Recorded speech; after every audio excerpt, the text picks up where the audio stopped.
aujourd'hui, on est en petit comité, mais la qualité est là. Voilà.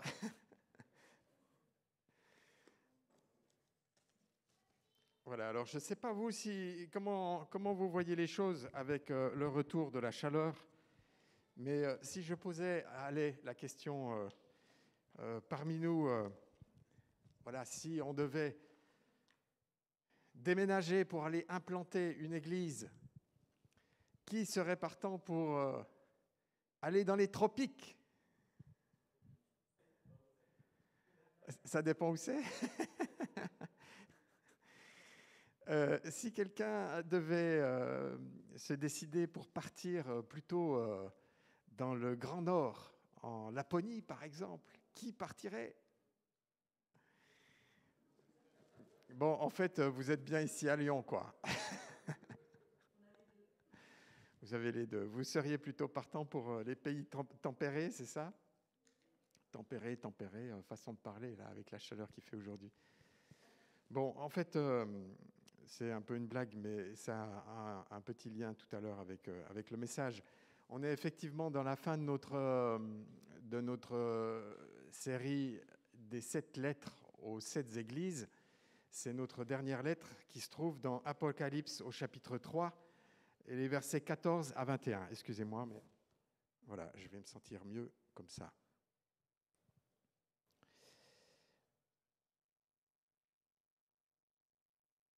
Et donc, je lis.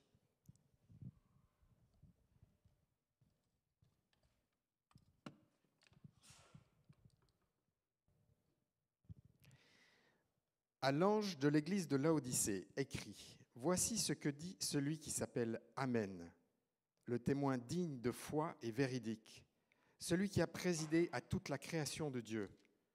Je connais ta conduite et je sais que tu n'es ni froid ni bouillant. Ah, si seulement tu étais froid ou bouillant. Mais puisque tu es tiède, puisque tu n'es ni froid ni bouillant, je vais te vomir de ma bouche. Tu dis, je suis riche, j'ai amassé des trésors, je n'ai besoin de rien. Et tu ne te rends pas compte que tu es misérable et pitoyable, que tu es pauvre, aveugle et nu. C'est pourquoi je te donne un conseil. Achète chez moi de l'or purifié au feu pour devenir réellement riche, des vêtements blancs pour te couvrir, afin qu'on ne voie pas ta honteuse nudité, et un collier pour soigner tes yeux, afin que tu puisses voir clair.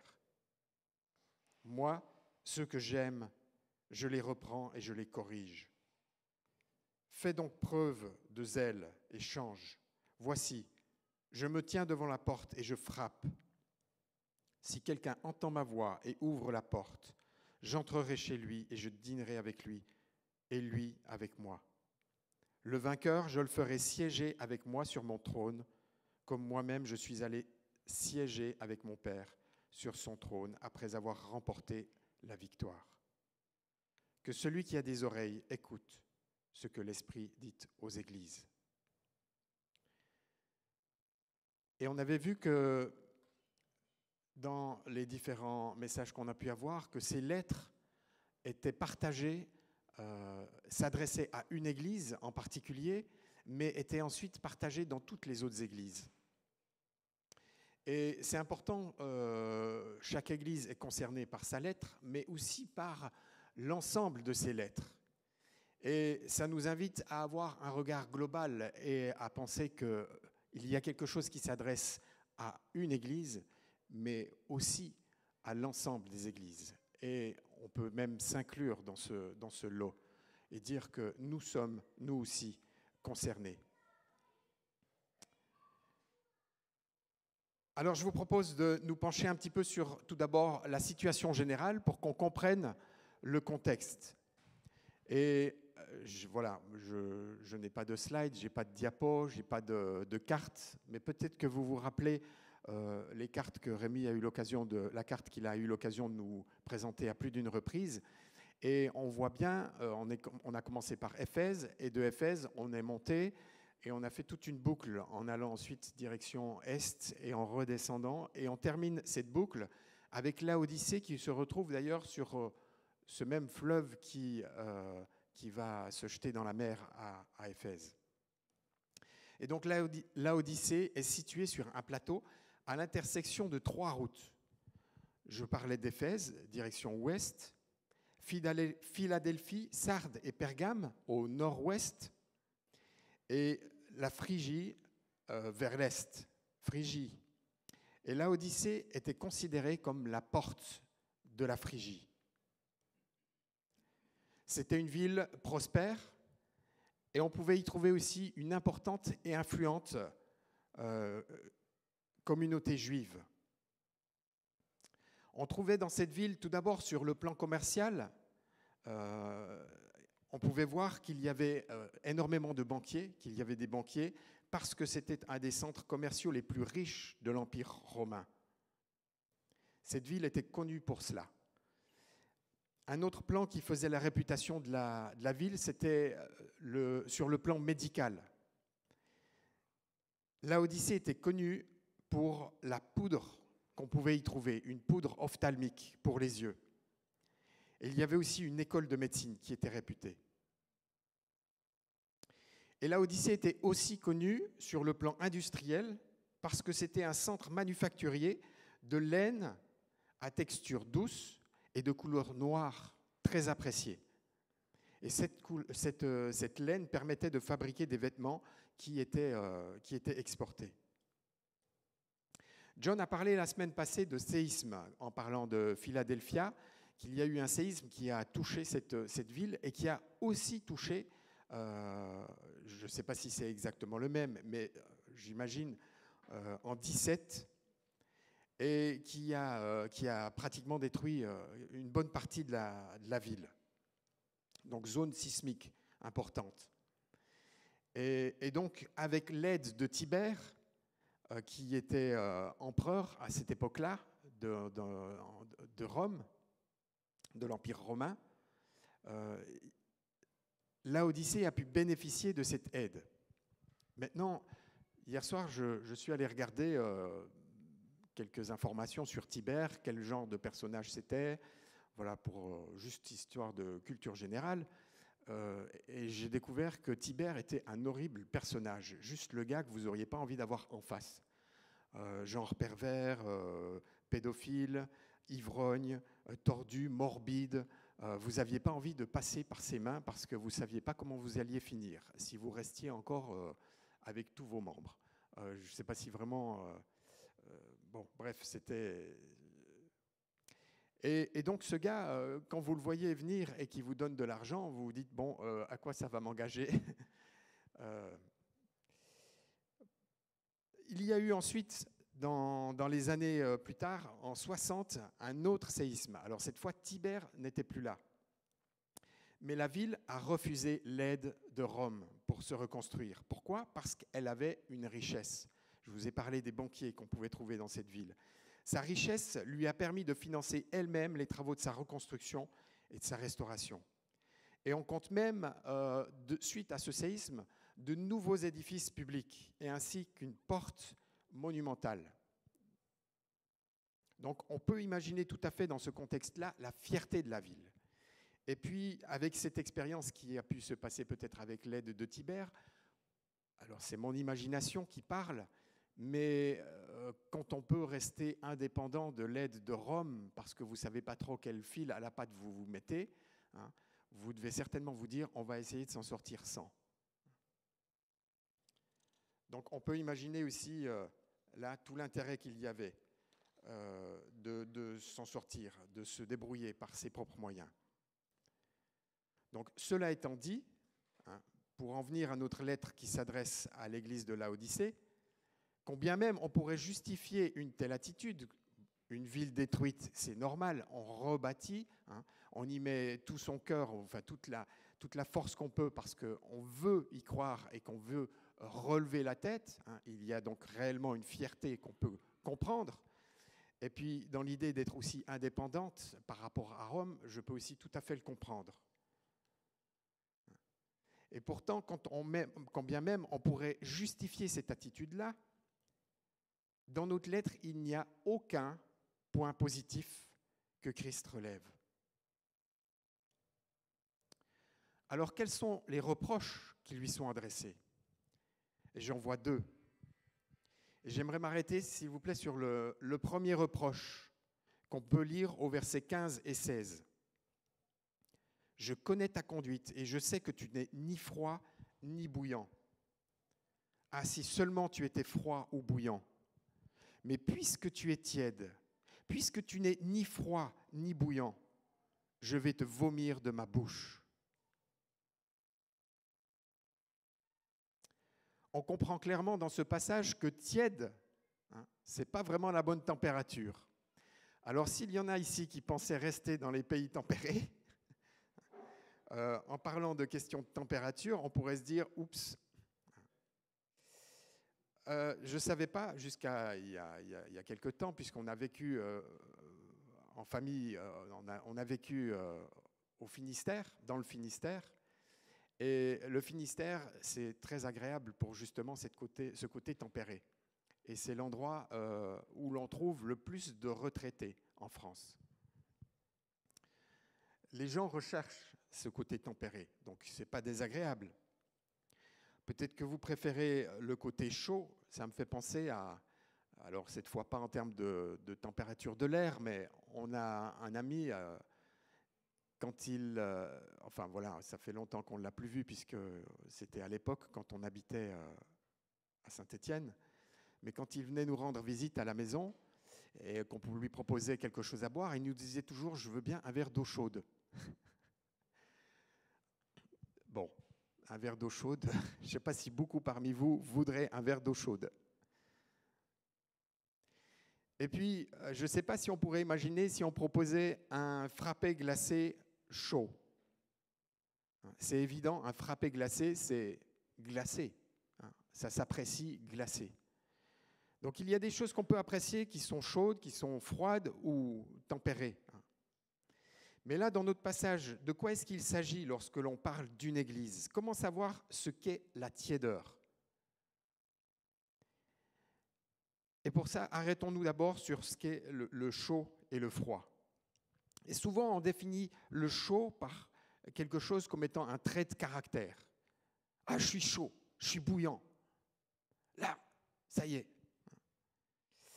À fond, j'y suis là. Ou on parlerait du côté passionné, zélé. Je pensais au passage, vous savez, où Jésus arrive vers le temple, et puis il y a tous les vendeurs qui sont là devant avec leur stand, et Jésus prend des cordes, il tresse les cordes, il en fait un fouet, et il les chasse. Et qu'est-ce qu'il nous est dit? L'amour que j'ai pour ta maison, ô Dieu, est en moi un feu qui me consume. Voilà quelque chose de bouillant. Et à l'inverse, si l'on n'est pas chaud, on peut se poser la question, vaut-il mieux alors être froid? Froid au point d'en avoir rien à faire, d'être indifférent face à certaines situations,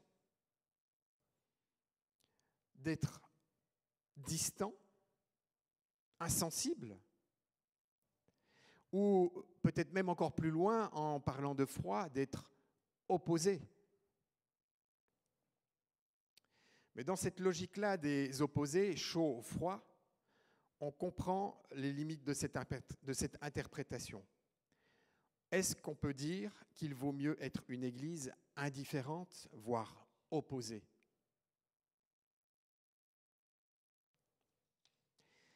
Et en lisant des commentaires, les commentaires de Sylvain Romerowski, auxquels Rémi a eu l'occasion aussi de faire référence, j'ai découvert une interprétation différente. Pas loin, au nord de Laodicée, se situe la ville de Hiérapolis.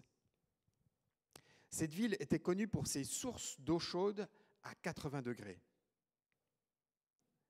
Et cette eau parcourait un plateau pour se déverser à une dizaine de kilomètres de Laodicée, par-dessus un rocher d'une centaine de mètres. Une source d'eau chaude. Alors 80 degrés, je ne sais pas si vous allez y mettre le pied, ça risque d'être un peu chaud, mais quand vous vous baignez dans une source qui est bien chaude, à température supportable, bien sûr. Hein. Mais moi, c'est le rêve. Je resterai des heures. On a eu l'occasion avec Valérie d'aller en Suisse dans des bains thermaux en montagne la nuit, et vous êtes dehors, vous avez une magnifique vue sur les Alpes avec juste le relief que vous voyez dans la pénombre, hein, et la neige, et vous êtes là. Moi, je suis là juste, vous savez, ah bon, il faut un bonnet de bain, bien sûr, mais j'ai juste les oreilles qui dépassent et le bout du nez, et je suis là et je ne bouge plus. Je savoure ces instants.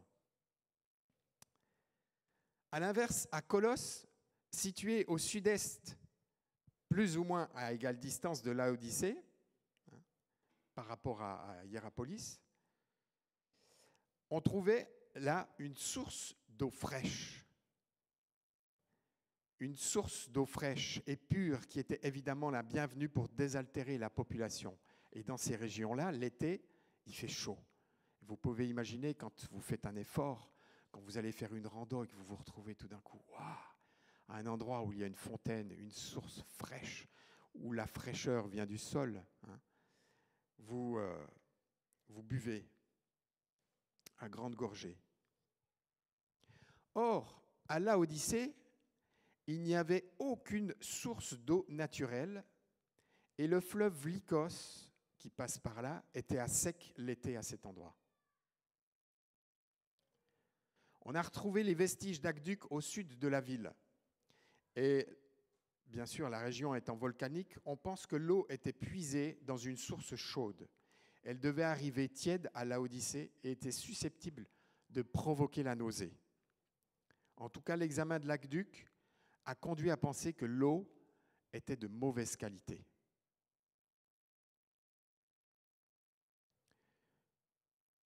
L'eau chaude de Hiérapolis, comme l'eau froide de Colosse, était utile et bienfaisante. Mais l'eau qui arrivait à Laodicée était tiède, de mauvaise qualité, et but telle qu'elle, vomitive, voire peut-être même dangereuse pour la santé. Et Romerovski conclut dans son commentaire: on comprend alors le sens de la parole du Seigneur. Les chrétiens de Laodicée sont tièdes, comme les eaux qui se déversaient face à la ville, et comme celles qui arrivaient par l'aqueduc. Ils ne sont d'aucune utilité, ils ne contribuent à rien, ils sont insipides. Pas d'hérésie dénoncée, pas de faute morale grave, mais l'Église n'a pas non plus quoi que ce soit de bien à son actif. Elle paraît sans caractère. Elle n'est ni froide ni bouillante. On ne trouve chez elle ni défense de la vérité, ni amour, ni service, ni souffrance pour le Seigneur. Elle est molle et sans aile. Je trouve cette explication plausible, tout à fait plausible. Et donc le reproche que je vois qui est adressé à cette église de Laodicée, c'est le compromis. Laodicée était une ville de commerce où les affaires poussaient peut-être au compromis et à l'opportunisme. Et il fallait peut-être arrondir les angles ou mettre un peu d'eau dans son vin. Et dans ce contexte d'une ville riche, avec tous ses pôles d'activité, il y avait un brassage culturel. Les chrétiens pouvaient être tentés de supprimer les différences pour ne froisser personne, s'accommoder à tout un chacun, pratiquer le compromis et la concession sans fin. L'église de Laodicée était une église sans conviction très forte qui se fondait plus ou moins dans le décor, sans différence apparente.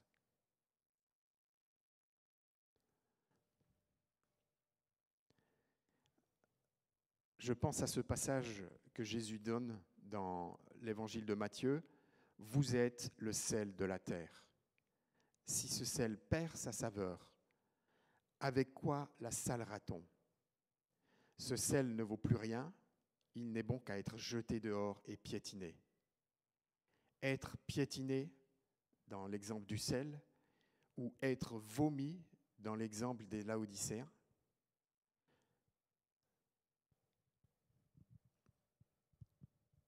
Alors la parole est dure, mais elle est donnée par celui qui est l'Amen, autrement dit le Dieu de vérité. Ses jugements sont vrais et ils ne reposent pas sur le compromis ou la fausseté. C'est son jugement qui compte et non pas le nôtre ou celui que l'on pourrait avoir sur nous-mêmes. J'aimerais m'arrêter juste quelques instants encore sur le compromis pour dire que le compromis, c'est quelque chose qui fait partie de notre culture. Quand vous avez 2 enfants à la maison qui se chamaillent, que vous n'avez pas vu ce qui s'est passé et que chacun donne sa version, dans le moment où vous allez les réconcilier, et bien souvent vous utilisez le compromis. Ok, tu as peut-être raison ou tu as peut-être raison, et puis il y a une part que l'on va relever chez chacun pour prendre quelque chose de chacun, valoriser quelque chose chez l'un et chez l'autre. Et cette idée du compromis est régulièrement utilisée dans notre quotidien, parce qu'il faut faire parfois des concessions pour rejoindre les autres, pour trouver des accords, pour s'entendre, pour s'accorder. Et ce n'est pas tout à fait cela que je veux relever ici quand je pointe la question du compromis. C'est plus cette idée qu'on va arranger les choses pour que cela tourne à notre faveur. Parce qu'on sait que cela peut coûter. Et là, il y a quelque chose qui est plus de l'ordre de morale.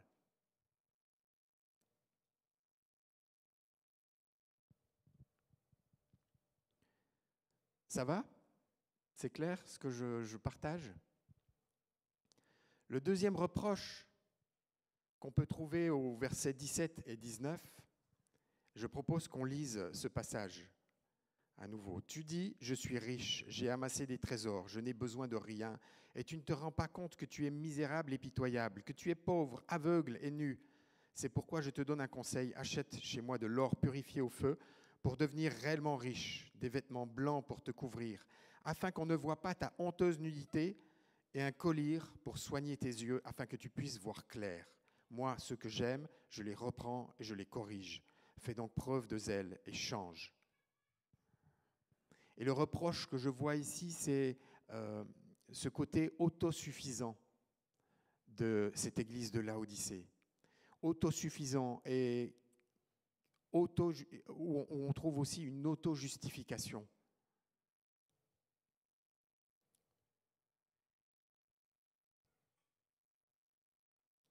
La ville s'est relevée d'elle-même du séisme. Sa richesse lui a permis de se reconstruire et après le séisme d'éviter l'effondrement économique. Je vous ai parlé de sa fierté, mais qui peut aussi vite devenir une marque de fabrique alimentée par l'orgueil. Made in Laodicée. Vous pourriez imaginer la fierté de cette ville. Elle s'est reconstruite à la force du poignet.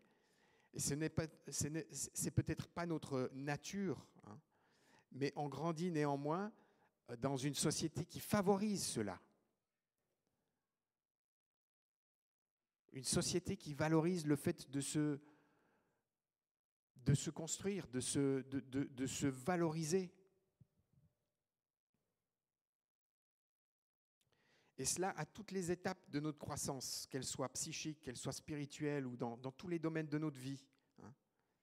Et on peut très vite glisser vers une position où on se suffit à soi-même. La vision du monde, elle a changé dans le cœur des Laodicéens.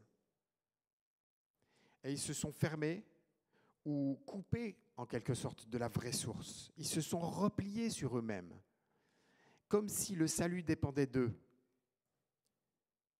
On n'a pas besoin d'eux.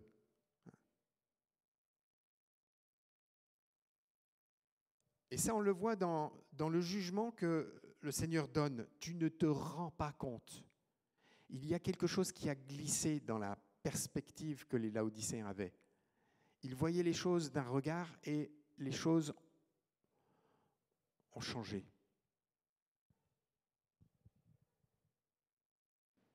J'aime bien la référence, je ne l'ai pas mentionné, mais au verset 14 qu'on a lu tout au début de notre passage, il est dit donc Amen, le témoin digne de foi et véridique, celui qui a présidé à toute la création de Dieu, celui qui était là dès l'origine, celui qui a posé les choses, le fondement.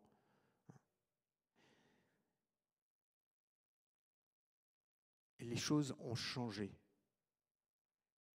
Et ils ont en quelque sorte perdu ce regard-là de ce qui a été posé comme le fondement, de celui qui a mis les choses en place, qui crée les choses à l'origine, avec une intention bonne, une intention qui est tournée vers lui. Et donc le jugement vrai est encore une fois celui de l'Amen, le témoin fidèle et véridique, où il dit à Laodicée, tu es misérable, pitoyable, pauvre. Quel contraste avec l'église de Smyrne, où Christ disait, je connais ta détresse et ta pauvreté, et pourtant tu es riche.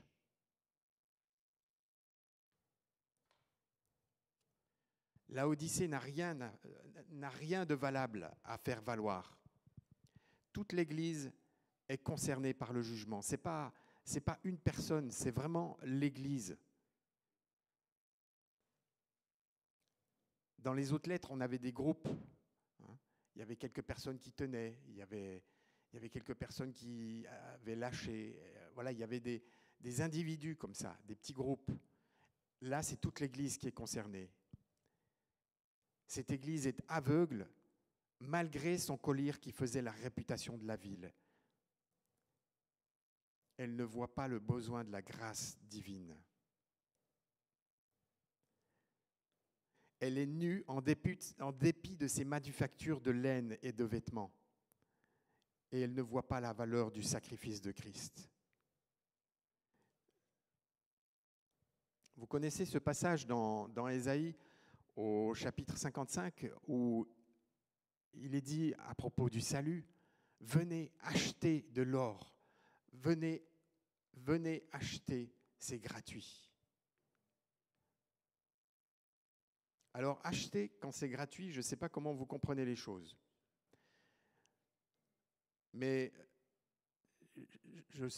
voilà, en tant que papa, j'ai eu le plaisir d'accompagner mes enfants, en particulier en Bretagne quand ils étaient petits, en primaire, à la fête de l'école. Et à cette fête-là, c'était évidemment le plaisir pour les enfants de se retrouver ensemble. Il y avait l'excitation, il y avait plein de jeux, plein de stands. Et pourtant, c'était payant. Mais qui payait ? C'est papa. C'est papa qui payait et qui donnait les petits tickets à ses enfants. Et pour les enfants, c'était gratuit. Ils avaient cette idée qu'ils pouvaient aller jouer autant qu'ils voulaient. Ils savaient qu'ils allaient gagner plein de petits lots. Et papa payait.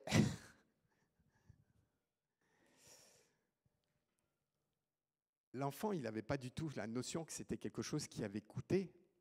Pour lui, c'était gratuit. Je trouve que c'est une belle image qui nous dit, qui nous parle de ce que Christ a payé.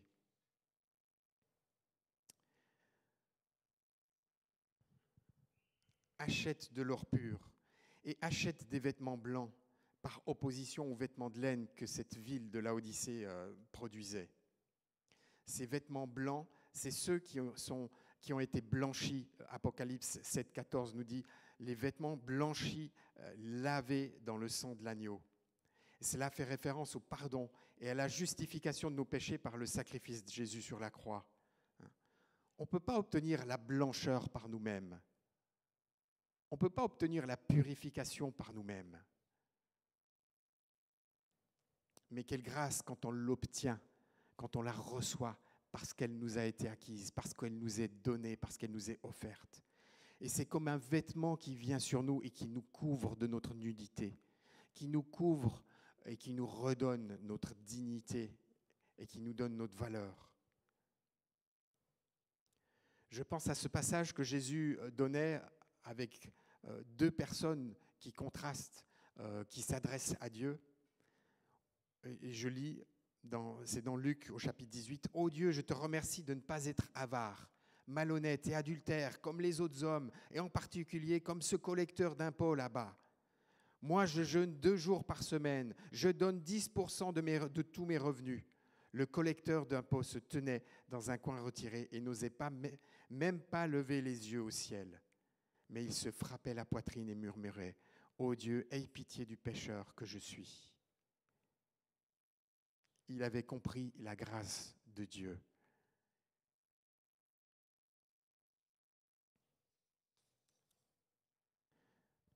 J'aimerais terminer, mettre de côté maintenant ces deux reproches qui sont adressés à l'Église pour mentionner 2 promesses qui sont adressées à cette Église.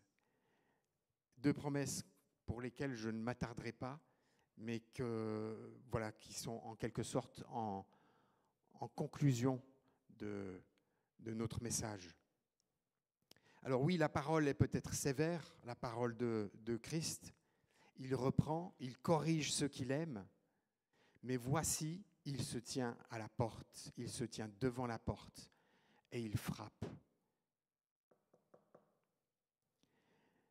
Il y a 2 promesses. La première, si quelqu'un entend ma voix et ouvre la porte, j'entrerai chez lui et je dînerai avec lui et lui avec moi. Il ne force pas.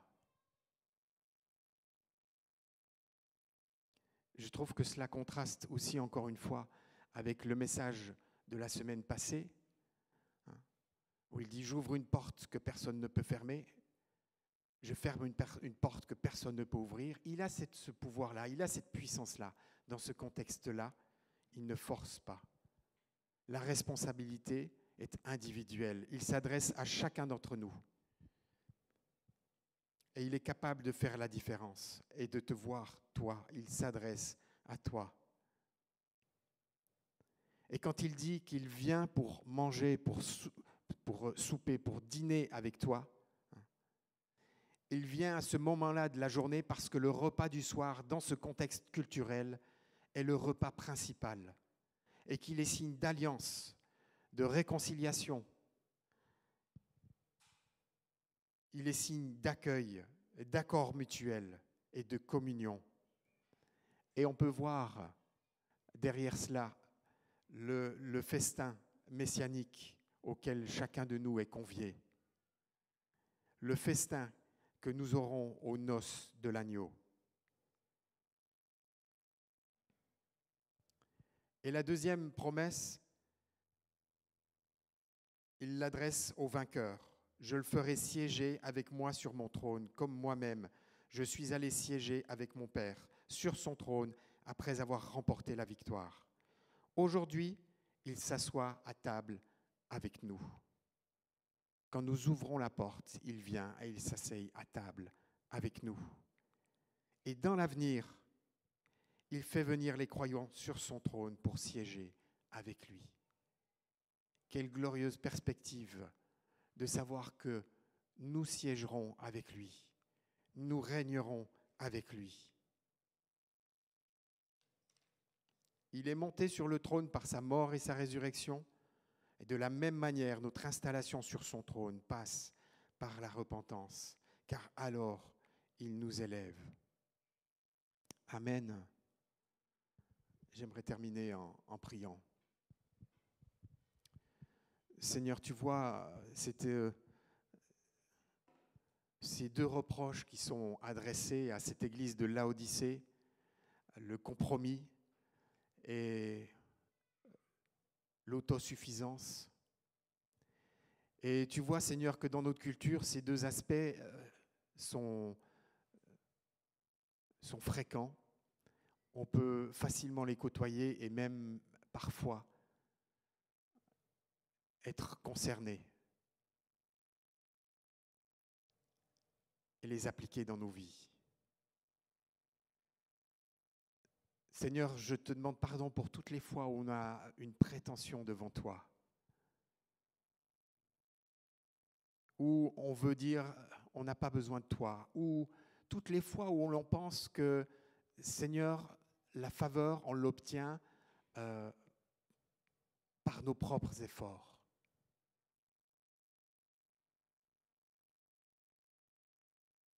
Je te demande pardon pour toutes les fois où l'on cherche à défendre notre réputation, à vouloir être autonome, à vouloir être fort. Et je te demande, Seigneur, de nous faire grâce, de pouvoir rester comme des enfants dans ta main, proche de toi et dépendant de toi, de ton pardon, de ta grâce.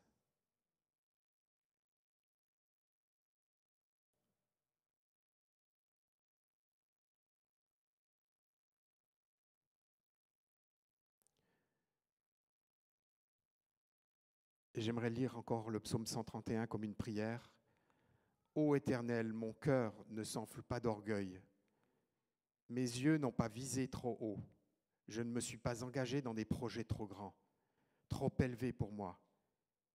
Bien au contraire, je suis resté tranquille et dans le calme.